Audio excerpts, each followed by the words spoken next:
Le origini storiche del Veneto orientale affondano le radici nella preistoria. Un vasto villaggio palafitticolo di tarda età del bronzo è stato ritrovato a San Gaetano di Caorle, ai bordi della laguna.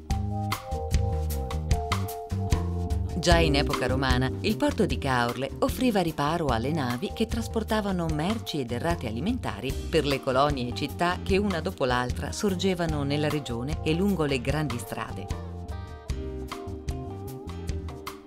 Una grande nave oneraria di misure impressionanti, risalente al secondo secolo a.C., è stata ritrovata pochi anni fa al largo di Caorle, ancora intatta col suo carico di anfore. I reperti archeologici trovati nelle acque profonde del mare sono oggi disponibili al visitatore nella mostra permanente Terre d'Acque, un viaggio meraviglioso nella storia della città marinara.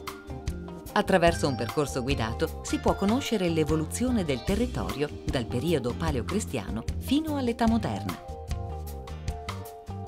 Fondata nel I secolo a.C. all'incrocio tra la Via Annia e la Via Postumia, Iulia Concordia offre ancora oggi notevoli siti archeologici di età romana che si possono visitare in tutto l'abitato, nel municipio cittadino grazie alla mostra permanente nel suo interno e in particolare nei pressi della cattedrale, dove sono preservati i resti della Tricora Martyrium, una piccola basilica a 3 absidi circolari, e la Basilica Apostolorum.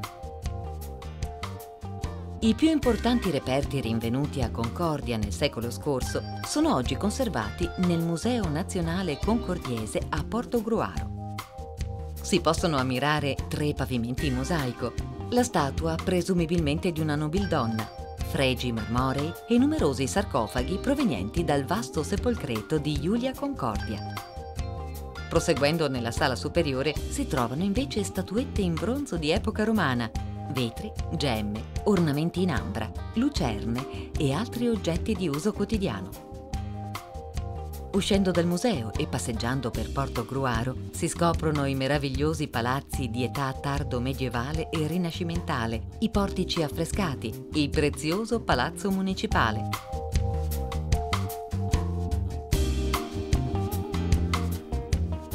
Tutto è testimonianza più mirabile della condizione sociale ed economica sviluppatasi nel corso di 1000 anni dalla Serenissima Repubblica di Venezia in questa città. Nei secoli d'oro, in questa regione, si sono sviluppate le principali vie della mercanzia verso il nord Europa e l'est.